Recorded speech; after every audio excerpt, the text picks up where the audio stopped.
Hello, build your കരിയറിന്റെ പുതിയൊരു വീഡിയോയിലേക്ക് എല്ലാവർക്കും സ്വാഗതം. ഞാൻ കീർത്തി.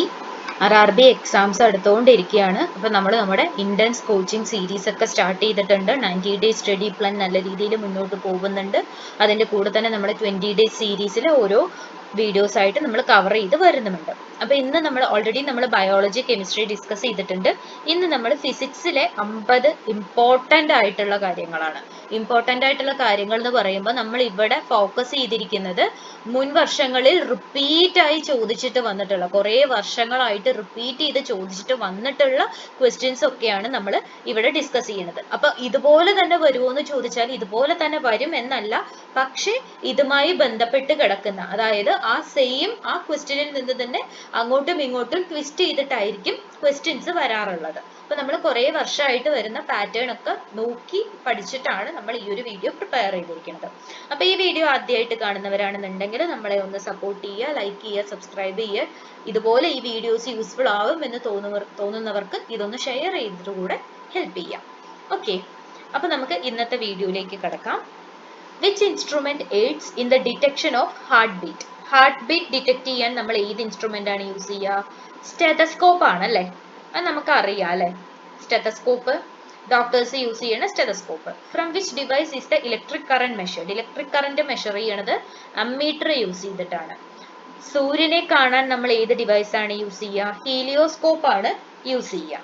ഓക്കെ, ഇനി ഒരു കുറച്ച് ഹൈറ്റിൽ നിൽക്കുന്ന വാട്ടർ ചെറിയ ഹൈറ്റിലേക്ക് റൈസ് ചെയ്ത് നിൽക്കുന്ന വാട്ടറിന് എന്ത് എനർജിയാണ് ഉണ്ടാവുക? പൊട്ടൻഷ്യൽ എനർജിയാണ് ഉണ്ടാവുക. പൊട്ടൻഷ്യൽ എനർജിയാണ് ഉണ്ടാവുക. The work done by the force is positive. Force ചെയ്യുന്ന വർക്ക് പോസിറ്റീവ് ആവുന്നത് ഫോഴ്സിന്റെ ഡയറക്ഷനിലേക്ക് ഡിസ്പ്ലേസ്മെന്റ് സംഭവിക്കുമ്പോഴാണ്. ഫോഴ്സ് ഒരു വർക്ക് ചെയ്തു, ഒരു ഫോഴ്സ് കാരണം എന്തെങ്കിലും ഒരു ഒബ്ജക്റ്റ് നീങ്ങി എന്ന് വിചാരിക്കുക, അത് പോസിറ്റീവ് ആവുന്നത് എപ്പോഴാണ്?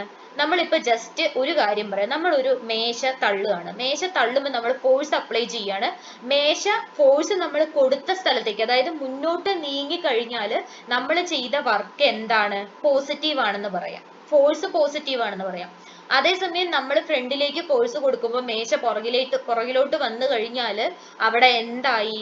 അത് നെഗറ്റീവ് ആണ്. നമ്മൾ ചെയ്ത വർക്ക് ഫോഴ്സ് നെഗറ്റീവായി പോവുകയാണ്. അപ്പൊ ഐഡിയ മനസ്സിലായി എന്ന് വിചാരിക്കണം. അടുത്തത്, when a man pushes a ball but fails to displace, അതായത് ഒരു ചുമര് നീക്കാനായിട്ട് തള്ളി, പക്ഷെ അത് നീക്കാൻ പറ്റിയില്ല. അപ്പൊ അവിടെ എന്താ സംഭവിച്ചത്? ഒരു വർക്കും നടന്നില്ല അല്ലെ. നമ്മൾ വർക്ക് നടന്നു എന്ന് പറയുന്നത് എപ്പോഴാണ്? നമ്മൾ അപ്ലൈ ചെയ്ത ഫോഴ്സ് അവിടെ ഒരു ഡിസ്പ്ലേസ്മെന്റ് ഉണ്ടാക്കുമ്പോഴാണ് അവിടെ എന്തെന്ന് പറയുന്നത്? വർക്ക് ഡൺ എന്ന് പറയുന്നത്. ഡിസ്പ്ലേസ്മെന്റ് ഉണ്ടാക്കിയില്ലെങ്കിൽ അവിടെ എന്താണ്? ഒരു വർക്കും നടന്നില്ല. Which of the following is not a characteristic of work? വർക്കിന്റെ വർക്കിന് ഡയറക്ഷൻ ഇല്ല അല്ലെ. വർക്കിന് ബാക്കി എല്ലാം ഉണ്ട്, യൂണിറ്റ് ഉണ്ട്, ബാക്കി എല്ലാ കാര്യങ്ങളുണ്ട്, പക്ഷെ വർക്കിന് ഒരു ഡയറക്ഷൻ ഇല്ല. ശരിയല്ലേ, ഒരു പെർട്ടിക്കുലർ ഡയറക്ഷൻ വർക്കിനില്ല. Which physical quantity has the same dimension as that of work? വർക്കിന്റെ സെയിം ജൂളാണ് അല്ലെ വർക്കിന്റെ യൂണിറ്റ്. ആ സെയിം യൂണിറ്റ് ഉള്ളത് ആർക്കാണ്? എനർജിക്കും സെയിം തന്നെയാണ് ഉള്ളത്. ഫോഴ്സിന്റെ SI യൂണിറ്റ് എന്താണ്? ന്യൂട്ടൺ ആണ് ഫോഴ്സിന്റെ SI യൂണിറ്റ്. ഇനി work, rate of doing work ചെയ്യുന്നതിന്റെ റേറ്റ്, അതിന് നമ്മൾ എന്താ പറയാ? പവർ എന്നാണ് പറയുന്നത്. ഓക്കെ, അപ്പൊ നോ വർക്ക്, വർക്കിന് ഡയറക്ഷൻ ഇല്ല. ഇല്ല. പിന്നെന്താണ്? ഫിസിക്കൽ ക്വാണ്ടിറ്റി, വർക്കിന്റെ സെയിം ഫിസിക്കൽ ക്വാണ്ടിറ്റി എനർജിയാണ്. ഫോഴ്സിന്റെ SI യൂണിറ്റ് ന്യൂട്ടൺ ആണ്. Rate of doing A work നമ്മൾ പവറിലാണ് പറയുക. If a boy leaves a gas-filled balloon that goes upward direction, നമ്മൾ ഒരു ബലൂൺ, കാറ്റ് നിറച്ചിട്ട് ഒരു ബലൂൺ മേലേക്ക് വിട്ട് കഴിഞ്ഞാൽ അതിന്റെ പൊട്ടൻഷ്യൽ എനർജി കൂടുകയാണ് ചെയ്യുക. അതിന്റെ പൊട്ടൻഷ്യൽ എനർജി എന്തായിരിക്കും? ഇൻക്രീസ് ചെയ്യും. ഓക്കെ, ഇനി പ്യുവർ വാട്ടറിന്റെ ഡെൻസിറ്റി സലൈൻ വാട്ടറിനേക്കാൾ കുറവായിരിക്കും. സലൈൻ വാട്ടറിന് ഡെൻസിറ്റി കൂടുതലായിരിക്കും, പ്യുവർ വാട്ടറിന് ഡെൻസിറ്റി എന്തായിരിക്കും? കുറവായിരിക്കും. The rate of change in momentum. The rate of change in momentum എന്തിന് പ്രൊപ്പോർഷണൽ ആണ്? ഫോഴ്സിന് പ്രൊപ്പോർഷണൽ ആണ്. നമ്മൾ അപ്ലൈ ചെയ്ത് കൊടുക്കുന്നതിനനുസരിച്ച്, ഫോഴ്സ് അപ്ലൈ ചെയ്യുന്നതിനനുസരിച്ചിട്ട് മൊമെന്റത്തിലെ റേറ്റ് ഓഫ് ചേഞ്ച് എന്താവും? അവിടെ ഇൻക്രീസ് ചെയ്യും. ഓക്കെ, ലോ ഓഫ് ഇനേഷ്യ പ്രൊപ്പൗണ്ട് ചെയ്തത് ആരാണ്? ഐസക് ന്യൂട്ടൺ ആണ് ലോസ് ഓഫ് ഇനേഷ്യ പ്രപ്പോസ് ചെയ്തത്. രണ്ട് ബോഡീസ് തമ്മിലുള്ള ഫോഴ്സ് എന്താണ്? സെയിം ഡയറക്ഷനിലും ഓപ്പോസിറ്റ് ഡയറക്ഷനിലും എന്ത് ചെയ്യാൻ പറ്റും? അപ്ലൈ ചെയ്യും. ഒരു രണ്ട് ബോഡീസ് തമ്മിലുള്ള ഫോഴ്സ് സെയിം ഡയറക്ഷനിലും ഓപ്പോസിറ്റ് ഡയറക്ഷനിലും അപ്ലൈ ചെയ്യാൻ പറ്റും. ഓക്കെ, അപ്പൊ ഇവിടെ എന്താണ്, ബലൂണ് മേലേക്ക് പോകുമ്പോൾ അവിടെ പൊട്ടൻഷ്യൽ എനർജി കൂടുകയാണ് ചെയ്യുന്നത്. പ്യുവർ വാട്ടറിനേക്കാൾ ഡെൻസിറ്റി കൂടുതൽ ആർക്കാണ്, സലൈൻ വാട്ടറിനാണ്. Then rate of change in momentum applied ഫോഴ്സിന് പ്രൊപ്പോർഷണൽ ആണ്. ലോ ഓഫ് ഇനേർഷ്യ പ്രപ്പോസ് ചെയ്തത് ഐസക് ന്യൂട്ടൺ ആണ്. രണ്ട് ബോഡീസ് തമ്മിലുള്ള ഫോഴ്സ് എപ്പോഴും എന്തായിരിക്കും, സെയിം ഡയറക്ഷനിലും ഓപ്പോസിറ്റ് ഡയറക്ഷനിലും യൂസ് ചെയ്യും. അടുത്തത് മാസ് ഇൻറ്റു വെലോസിറ്റി എന്താണ്, മൊമെന്റം ആണ്. മാസ് ഇൻറ്റു വെലോസിറ്റി മൊമെന്റം ആണ്. റോക്കറ്റ് കൺസർവേഷൻ ഓഫ് മൊമെന്റം പ്രിൻസിപ്പിളിലാണ് വർക്ക് ചെയ്യണത്. റോക്കറ്റ് വർക്ക് ചെയ്യണത് കൺസർവേഷൻ ഓഫ് മൊമെന്റം ആണ്. ഇനി നെഗറ്റീവ് ആക്സിലറേഷൻ എന്ന് പറഞ്ഞാൽ എന്താണ്, വെലോസിറ്റിക്ക് ഓപ്പോസിറ്റ് ആണ്. നെഗറ്റീവ് ആക്സിലറേഷൻ എന്ന് പറഞ്ഞാൽ വെലോസിറ്റിക്ക് ഓപ്പോസിറ്റ് ആണ്. The first equation of motion shows the relationship between. Equation of motion നമ്മൾ പഠിച്ചിട്ടുണ്ട്. ഫസ്റ്റ് ഇക്വേഷൻ എന്താണ് കാണിക്കുന്നത്, വെലോസിറ്റി ആൻഡ് ടൈം തമ്മിലുള്ള റിലേഷൻ ആണ് ഫസ്റ്റ് ഇക്വേഷൻ ഓഫ് മോഷൻ കാണിക്കുന്നത്. When an object produces uniform circular velocity ആണെങ്കിൽ അവിടെ ഡയറക്ഷൻ ആണ് ചേഞ്ച് ആവുക. ഓക്കെ, യൂണിഫോം സർക്കുലർ വെലോസിറ്റി ആണെങ്കിൽ ഡയറക്ഷൻ ചേഞ്ച് ആവും. മാസ് ഇൻറ്റു വെലോസിറ്റി മൊമെന്റം ആണ്. റോക്കറ്റ് കൺസർവേഷൻ ഓഫ് മൊമെന്റം പ്രിൻസിപ്പിളിലാണ് വർക്ക് ചെയ്യണത്. നെഗറ്റീവ് ആക്സിലറേഷൻ വെലോസിറ്റിക്ക് ഓപ്പോസിറ്റ് ആണ്. First equation of motion velocity time relation ആണ്. യൂണിഫോം സർക്കുലർ മോഷനിലുള്ള ഒരു ഒബ്ജക്റ്റ് എന്തായിരിക്കും, ഡയറക്ഷൻ ആണ് ചേഞ്ച് ആവുക. What is the value of gravitational constant? Gravitational കോൺസ്റ്റന്റിന്റെ വാല്യൂ എന്താണ്, 6.6734 into 10⁻⁻11 newton metre square per kilogram square ആണ്. ഫ്രീ ഫോള് വാക്വത്തിൽ മാത്രമേ നടക്കുള്ളൂ. ഫ്രീ ഫോൾ എന്ന് പറഞ്ഞാൽ ഒരു തടസ്സവും ഇല്ലാണ്ട് താഴേക്ക് വീഴാൻ പറ്റുന്നത് വാക്വം ആവുമ്പോൾ മാത്രമേ നടക്കുള്ളൂ.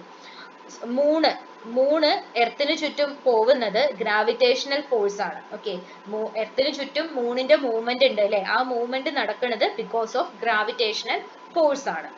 ഓക്കെ, ഇനി ഒരു ഒബ്ജക്റ്റില് ഫോഴ്സ് ഓഫ് ഗ്രാവിറ്റേഷണൽ എക്സേർട്ട് ചെയ്യണത് എന്താണെന്നാണ്, വെയിറ്റ് ആണ് എക്സേർട്ട് ചെയ്യണത് അല്ലെ. നമുക്ക് ഒരു ഒബ്ജക്റ്റിനെ നമ്മൾ മാസ് എന്നും വെയിറ്റ് എന്നും രണ്ട് രീതിയിൽ പറയും.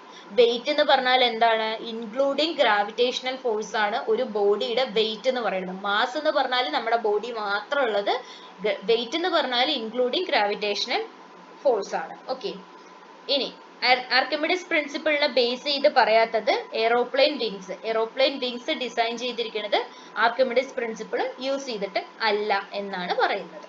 Okay, gravitational constant 6.6734 into 10⁻⁻11. Free fall വാക്വത്തിൽ മാത്രമേ നടക്കുള്ളൂ. എർത്തിന് ചുറ്റും മൂവ് ചെയ്യുന്നത് ഗ്രാവിറ്റേഷണൽ ഫോഴ്സ് ഉള്ളത് കൊണ്ടാണ്. ഇനി ഗ്രാവിറ്റേഷണൽ ഫോഴ്സ് നമ്മുടെ ബോഡി ഒബ്ജക്റ്റിൽ എക്സേർട്ട് ചെയ്യുന്നത് വെയിറ്റ് ആണ്. ആർക്കിമിഡിസ് പ്രിൻസിപ്പിൾ ഫോളോ ചെയ്യാത്തത് എയ്റോപ്ലെയിൻ വിങ്സിന്റെ ഡിസൈനിങ്ങിലാണ്. ഇനി which of the following increases when the pressure exerted by a solid decreases? ഒരു സോളിഡ് ഒരു പ്രഷർ കൊടുക്കുകയാണ്, ആ പ്രഷർ സോളിഡ് റിലീസ് ചെയ്ത് പോകുമ്പോൾ അവിടെ ഇൻക്രീസ് ചെയ്യണത് ഏരിയ ആയിരിക്കും അല്ലെ. ഇപ്പൊ നമ്മുടെ ഇപ്പോഴത്തെ ബെഡുകളൊക്കെ അങ്ങനെയാണ് അല്ലെ, നമ്മൾ കംപ്രസ് ചെയ്തിട്ടാണ് നമുക്ക് ബെഡുകൾ കൊണ്ടുവരിക ബോക്സിലാക്കിയിട്ട്. സ്ലീപ്പ് മാറ്റിന്റെയും സ്ലീപ്പി കാറ്റ്, സ്ലീപ്പ് വെൽ, അതിന്റെയൊക്കെ ബെഡുകൾ അങ്ങനെയാണ് കൊണ്ടുവരിക. ഇവിടെ വന്നിട്ട് നമ്മളിത് റിലീസ് ചെയ്യുമ്പോൾ എന്താ സംഭവിക്കുന്നത്, ആ പ്രഷർ പുറത്തേക്ക് റിലീസ് ചെയ്യുമ്പോൾ എന്താവും, നമ്മുടെ ഏരിയ ഇൻക്രീസ് ചെയ്യാണ് ചെയ്യുക. ഓക്കെ, ഇനി ഒരു ഒബ്ജക്റ്റിന്റെ സെന്റർ ഓഫ് ഗ്രാവിറ്റി ഫ്രീ ആയിട്ട് ഹാങ് ചെയ്യുന്നത് എവിടെയാണ്, ഹാങ്ങിങ് പോയിന്റിന്റെ ജസ്റ്റ് താഴെ ആയിട്ടായിരിക്കും അത് ഫ്രീലി ഹാങ് ചെയ്യുന്നുണ്ടാവുക. പ്രഷർ ഫോഴ്സും ഏരിയയും യൂസ് ചെയ്ത് നമുക്ക് മെഷർ ചെയ്യാൻ പറ്റും. ഡൈല്യൂഷൻ, എയർ പ്രഷർ ലോ ആയിരിക്കുമ്പോൾ മാത്രമേ ഡൈല്യൂഷൻ നടക്കുള്ളൂ. എയർ പ്രഷർ ലോ ആയിരിക്കുന്ന കണ്ടീഷൻസിലാണ് എന്ത് നടക്കുന്നത്, ഡൈല്യൂഷൻ നടക്കുന്നത്. ഇനി ഒരു ലോഞ്ചിറ്റ്യൂഡിനൽ വേവില് രണ്ട് കോൺസിക്യൂട്ടീവ് കംപ്രഷൻസ്, ലോഞ്ചിറ്റ്യൂഡിനൽ വേവ്സ് എന്ന് പറഞ്ഞാൽ ഇതാണ് അല്ലെ. അപ്പൊ രണ്ട് കോൺസിക്യൂട്ടീവ് കംപ്രഷൻസ് തമ്മിലുള്ള ഡിസ്റ്റൻസിനെയാണ് നമ്മൾ എന്ത് പറയുക, വേവ് ലെങ്ത് എന്ന് പറയുന്നത്. ഓക്കെ, ഇതിനെയാണ് നമ്മൾ വേവ് ലെങ്ത് എന്ന് പറയുക. അപ്പോൾ ഒരു സോളിഡ് എക്സേർട്ട് ചെയ്തിരിക്കുന്ന ഫോഴ്സ് റിലീസ് ചെയ്യുമ്പോൾ അവിടെ ഏരിയ ഇൻക്രീസ് ആവും. ഇനി ഒരു ഒബ്ജക്റ്റിന്റെ സെന്റർ ഓഫ് ഗ്രാവിറ്റി ആ ഹാങ്ങിങ് പോയിന്റിന്റെ തൊട്ട് താഴെയായിരിക്കും ഫ്രീ ഹാങ്ങിങ് അപ്ലൈ ചെയ്യുക. പ്രഷർ മെഷർ ചെയ്യണത് ഫോഴ്സും ഏരിയയും യൂസ് ചെയ്തിട്ടാണ്. എയർ പ്രഷർ ലോ ആവുന്ന സമയത്താണ് ഡൈല്യൂഷൻ സംഭവിക്കുക. ഒരു ലോഞ്ചിറ്റ്യൂഡിനൽ വേവിന്റെ രണ്ട് കോൺസിക്യൂട്ടീവ് കംപ്രഷൻസ് തമ്മിലുള്ള ഡിസ്റ്റൻസ് ആണ് വേവ് ലെങ്ത് എന്ന് പറയുന്നത്. സൗണ്ട് ഉണ്ടാക്കുന്നത് വൈബ്രേഷൻസ് വെച്ചിട്ടാണ്. വൈബ്രേഷൻ കൊണ്ടാണ് സൗണ്ട് ഉണ്ടാകുന്നത്. നമുക്ക് നമ്മുടെ തൊണ്ടയിൽ തന്നെ കൈവച്ച് കഴിഞ്ഞാൽ അവിടെ വൈബ്രേഷൻ ആണ് നമുക്ക് കിട്ടുക അല്ലെ. അപ്പൊ വൈബ്രേഷൻ വഴിയാണ് സൗണ്ട് വരുന്നത്. ഇനി സൗണ്ട്, എയറിലുള്ള സൗണ്ടിന്റെ അപ്രോക്സിമേറ്റ് സ്പീഡ് എന്ന് പറയുന്നത് 330 മീറ്റർ പെർ സെക്കൻഡ് ആണ്. എയറിലുള്ള സൗണ്ടിന്റെ approximate speed 330 metre per second ആണ്. ഓക്കെ, അത് ഇനി ഏത് മീഡിയത്തിലാണെങ്കിലും സൗണ്ട് കൂടി കഴിഞ്ഞാൽ നമ്മൾ എന്ത് ചെയ്യും?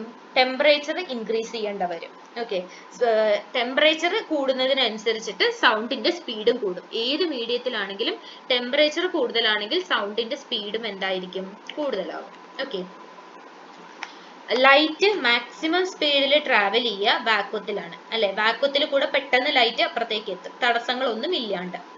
ഇനി കൊളോയിഡൽ പാർട്ടിക്കിൾസിനെ അങ്ങോട്ടും ഇങ്ങോട്ടും, കൊളോയിഡൽ പാർട്ടിക്കിൾസ് സ്കാറ്റർ ചെയ്യുന്നത്, ലൈറ്റ് സ്കാറ്റർ ചെയ്യിക്കുന്നതിന് ടിൻറ്റൽ എഫക്റ്റ് എന്നാണ് പറയുന്നത്. കൊളോയിഡൽ പാർട്ടിക്കിൾസ് കാരണം ലൈറ്റിന്റെ സ്കാറ്ററിങ് സംഭവിക്കുന്നതിന് നമ്മൾ എന്താ പറയുക? ടിൻറ്റൽ എഫക്റ്റ് എന്നാണ് പറയുക. സൗണ്ട് വൈബ്രേഷൻ കൊണ്ടാണ് ഉണ്ടാവുന്നത്. എയറിലുള്ള സൗണ്ടിന്റെ സ്പീഡ് 330 മീറ്റർ പെർ സെക്കൻഡ് ആണ്. നമ്മൾ ടെമ്പറേച്ചർ കൂടുന്നതിനനുസരിച്ചിട്ട് സ്പീഡ്, സൗണ്ടിന്റെ സ്പീഡും കൂടും. മാക്സിമം സ്പീഡിൽ ലൈറ്റ് ട്രാവൽ ചെയ്യുന്നത് വാക്വത്തിലാണ്. ഇനി കൊളോയിഡൽ പാർട്ടിക്കിൾസിലൂടെ സ്കാറ്ററിംഗ് ഓഫ് ലൈറ്റ് നടത്തുന്ന ആ ഒരു പ്രോസസ്സിനെ നമ്മൾ ടിൻറ്റൽ എഫക്റ്റ് എന്നാണ് പറയുക. സൗണ്ടിന്റെ പിച്ച് ഫ്രീക്വൻസിനെ ഡിപ്പെൻഡ് ചെയ്തിട്ടാണ് ഇരിക്കുന്നത്. സൗണ്ടിന്റെ പിച്ച്, നമ്മൾ പിച്ച് എന്നൊക്കെ പറയാറുണ്ട് അല്ലെ, അത് ഫ്രീക്വൻസിനെ ഡിപ്പെൻഡ് ചെയ്തിട്ടാണ് ഇരിക്കുന്നത്. ഇനി ക്ലിയർ സ്കൈയുടെ കളർ ബ്ലൂ ആണ്. അതിന് കാരണം സ്കാറ്ററിംഗ് ഓഫ് ലൈറ്റ് ആണ്. തെളിഞ്ഞു നിൽക്കുന്ന ആകാശത്തിന്റെ കളർ നീല കളർ ആവുന്നത് സ്കാറ്ററിംഗ് ഓഫ് ലൈറ്റ് കാരണമാണ്. ഇനി മൂണിന്റെ സർഫേസിൽ നിന്നും ഒരാള് സ്കൈ ഒബ്സർവ് ചെയ്താൽ അവർക്കത് കറുത്ത നിറത്തിലാണ് കാണാൻ പറ്റുക. ഓക്കെ, ചന്ദ്രനിൽ നിന്നും നമ്മൾ ആകാശത്തെ നോക്കിക്കഴിഞ്ഞാൽ കറുത്ത നിറമാണ് കാണാൻ പറ്റുക. സ്കാറ്ററിംഗ് ഓഫ് സൺലൈറ്റ് ഉണ്ടാവുന്നത് അറ്റ്മോസ്ഫിയറിന്റെ പ്രസൻസ് കാരണമാണ്. നമ്മുടെ ഭൂമിയിൽ എത്തുമ്പോൾ ലൈറ്റ് സ്കാറ്റർ ചെയ്ത് പോകാനുള്ള റീസൺ എന്ന് പറയുന്നത് എന്താണ്? അറ്റ്മോസ്ഫിയർ, ഇവിടെ അന്തരീക്ഷം ഉള്ളത് കൊണ്ടാണ്. Okay, when an object is kept at the center of curvature of a concave mirror, the image will be formed at. അതായത് ഒരു കോൺകേവ് മിററിൽ നമ്മൾ ഒബ്ജക്റ്റിനെ സെന്റർ ഓഫ് കർവേച്ചറിൽ വെക്കുകയാണെങ്കിൽ ഇമേജ് സെന്റർ ഓഫ് കർവേച്ചറിൽ തന്നെ ആയിരിക്കും ഫോം ചെയ്യുക. ഓക്കെ, കോൺകേവ് മിററിൽ ഒബ്ജക്റ്റ് സെന്റർ ഓഫ് കർവേച്ചറിലാണെങ്കിൽ ഇമേജ് ഫോം ചെയ്യുന്നതും സെന്റർ ഓഫ് കർവേച്ചറിൽ തന്നെ ആയിരിക്കും. സൗണ്ടിന്റെ പിച്ച് ഫ്രീക്വൻസിനെ ഡിപ്പെൻഡ് ചെയ്യും. ക്ലിയർ സ്കൈ ബ്ലൂ കളർ ആവുന്നത് സ്കാറ്ററിംഗ് ഓഫ് ലൈറ്റ് കാരണമാണ്.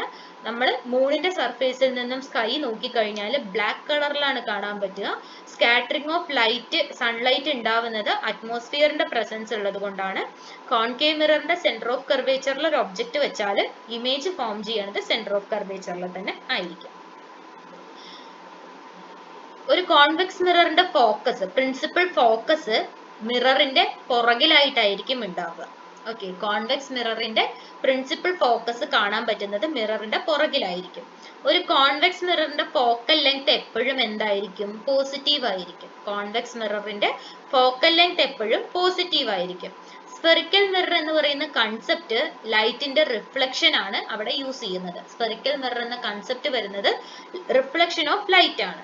ഓക്കെ, ഇനി ഒരു സ്പെറിക്കൽ മിററിൽ റിഫ്ലക്റ്റിംഗ് സർഫസ്, അതിന്റെ ഡയമീറ്റർ നമ്മൾ പറയുന്നത് അപ്പേർച്ചർ എന്നാണ് പറയുക. സ്പെറിക്കൽ മിററിലുള്ള റിഫ്ലക്റ്റിംഗ് സർഫസിന്റെ ഡയമീറ്ററിനെ നമ്മൾ അപ്പേർച്ചർ എന്നാണ് പറയുക. ഓക്കെ, ഇനി ഒരു മിറർ ഒബ്ജക്റ്റിന്റെ ഇമേജ് എപ്പോഴും virtual, large and equal size ആയിട്ട് പ്രൊഡ്യൂസ് ചെയ്യുന്നുണ്ടെങ്കിൽ അത് പ്ലെയിൻ മിറർ ആയിരിക്കും. പ്ലെയിൻ മിററിൽ കാണിക്കുന്ന ഒബ്ജക്റ്റിന്റെ ഇമേജ് എപ്പോഴും virtual, large and equal of size ആയിരിക്കും. ഓക്കെ, അപ്പോൾ പ്രിൻസിപ്പൽ ഫോക്കസ് എവിടെയുള്ളത്? ബിഹൈൻഡ് ദ മിററിലായിരിക്കും ഉണ്ടാവുക. കോൺവെക്സ് മിററിന്റെ ഫോക്കൽ ലെങ്ത് പോസിറ്റീവ് ആയിരിക്കും. Spherical mirror reflection of light വെച്ചിട്ടാണ് പ്രിൻസിപ്പൽ അതിന്റെ പുറകിലുള്ളത്. സ്പെറിക്കൽ മിററിന്റെ റിഫ്ലക്റ്റിംഗ് സർഫേസിന്റെ ഡയമീറ്ററിന് നമ്മൾ അപ്പേർച്ചർ എന്നാണ് പറയുന്നത്. ഒരു മിററിൽ image virtual, large and equal സൈസിൽ കാണിക്കുകയാണെങ്കിൽ അത് പ്ലെയിൻ മിറർ ആയിരിക്കും. ഇനി the angle of incidence for a ray of light incident on a glass slab along its normal is 0 degrees. Angle of incidence, light എവിടെയാണ്? ഒരു ഗ്ലാസ് സ്ലാബിൽ അതിന്റെ നോർമലിന്റെ വഴിയിലേക്ക് ഒരു ലൈറ്റ് വന്ന് വീണ് കഴിഞ്ഞാൽ അവിടെയുള്ള ആംഗിൾ ഓഫ് ഇൻസിഡൻസ് എന്ന് പറയുന്നത് 0 ഡിഗ്രി ആണ്. ഓക്കെ, ഇനി ഒരു റേ ഓഫ് ലൈറ്റ് വാട്ടറിൽ നിന്നും ഗ്ലാസ്സിലേക്ക് പോകുമ്പോൾ അത് നോർമലിലേക്ക് പതിയെ മാറിപ്പോകും. ഓക്കെ, നോർമലിലേക്ക് ഇങ്ങനെ പതിയെ മാറിപ്പോകും. ഇങ്ങനെയാണ് വീഴുക. The effective diameter of the circular outline of a spherical lens. ഒരു spherical ലെൻസിന്റെ circular outlineന്റെ ഡയമീറ്ററിന് നമ്മൾ അപ്പർച്ചർ എന്ന് തന്നെയാണ് പറയുക.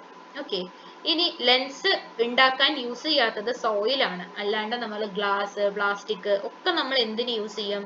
ലെൻസ് ഉണ്ടാക്കാനായിട്ട് യൂസ് ചെയ്യും. ഒരു സീരീസ് സർക്യൂട്ടിന് എക്സാമ്പിൾ ഡെക്കറേഷൻ ലൈറ്റ്സ് ആണ്. ഡെക്കറേഷൻ ലൈറ്റ്സ് ആണ് സീരീസ് സർക്യൂട്ടിന് എക്സാമ്പിൾ. ഇനി ഒരു ഗ്ലാസ് ലാബില് റേ ഓഫ് ലൈറ്റ് വന്ന് വീണ് കഴിഞ്ഞാൽ അവിടെ അതിന്റെ ആംഗിൾ ഓഫ് ഇൻസിഡൻസ് 0 ഡിഗ്രി ആയിരിക്കും. ഇനി വാട്ടറിൽ നിന്നും ഗ്ലാസ്സിലേക്ക് ഒരു റേ ഓഫ് ലൈറ്റ് പോകുമ്പോൾ അത് പതിയെ നോർമലിലേക്ക് സ്ലോ ഡൗൺ ചെയ്തു പോകും. ഒരു സ്പെറിക്കൽ ലെൻസിന്റെ സർക്കുലർ ഔട്ട്ലൈനിന്റെ ഡയമീറ്ററിന് നമ്മൾ അപ്പർച്ചർ എന്നാണ് പറയുക. ലെൻസ് ഉണ്ടാക്കാൻ യൂസ് ചെയ്യാത്തത് സോയിൽ ആണ്.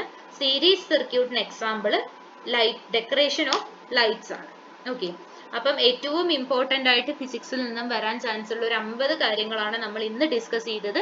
ഇതിന്റെ ബാലൻസ് ആയിട്ടുള്ള ഒരു 50 കാര്യങ്ങൾ നമ്മൾ ഉടനെ തന്നെ ചെയ്യുന്നതായിരിക്കും. അപ്പൊ ഇത്രയും കാര്യങ്ങൾ നോക്കിക്കഴിഞ്ഞാൽ നമുക്ക് ഫിസിക്സ് ഓൾമോസ്റ്റ് കവർ ചെയ്യാൻ പറ്റും. അടുത്തൊരു 50 ക്വസ്റ്റ്യനും കൂടെ നോക്കിക്കഴിഞ്ഞാൽ ഫിസിക്സ് ഓൾമോസ്റ്റ് എല്ലാ ഭാഗത്തു നിന്നുള്ള ഇമ്പോർട്ടൻറ്റ് കാര്യങ്ങൾ കവർ ചെയ്തു എന്ന് തന്നെ നമുക്ക് പറയാം. അപ്പം ഇതുവരെ നമ്മൾ ചെയ്യുന്ന വീഡിയോസ് എല്ലാം നിങ്ങൾക്ക് യൂസ്ഫുൾ ആവുന്നുണ്ട് എന്ന് അറിയുന്നതിൽ ഒരുപാട് സന്തോഷമുണ്ട്. അപ്പൊ ഇനിയും നമുക്ക് തരുന്ന സപ്പോർട്ട് കണ്ടിന്യൂ ചെയ്യണം. അതുപോലെ തന്നെ ഈ വീഡിയോ ആദ്യമായിട്ട് കാണുന്ന ആരെങ്കിലും ഉണ്ടെങ്കിൽ നമ്മളെ ലൈക്ക് ചെയ്യുക, സബ്സ്ക്രൈബ് ചെയ്യുക, സപ്പോർട്ട് ചെയ്യുക. അതുപോലെ തന്നെ സബ്സ്ക്രൈബ് ചെയ്യാത്തവരുണ്ടെങ്കിൽ ഒന്ന് സബ്സ്ക്രൈബ് ചെയ്യുക. അപ്പൊ അടുത്ത വീഡിയോ ആയിട്ട് നമ്മുടെ ഇൻസ്റ്റാഗ്രാം പേജ് ഉണ്ട് നമുക്ക്, ബിൽഡ് യുവർ കരിയർ എന്ന് പറഞ്ഞിട്ട്. അപ്പൊ അതിന്റെ ലിങ്ക് ഞാൻ ഡിസ്ക്രിപ്ഷൻ ബോക്സിൽ കൊടുക്കാം. നിങ്ങൾക്ക് എല്ലാ അപ്ഡേറ്റ്സും കാര്യങ്ങളും എല്ലാം ആ ഒരു ഇൻസ്റ്റയിൽ കയറി കഴിഞ്ഞാൽ നിങ്ങൾക്ക് കിട്ടും. അപ്പൊ അവിടെയും കൂടെ ഒന്ന് ഫോളോ ചെയ്യാം.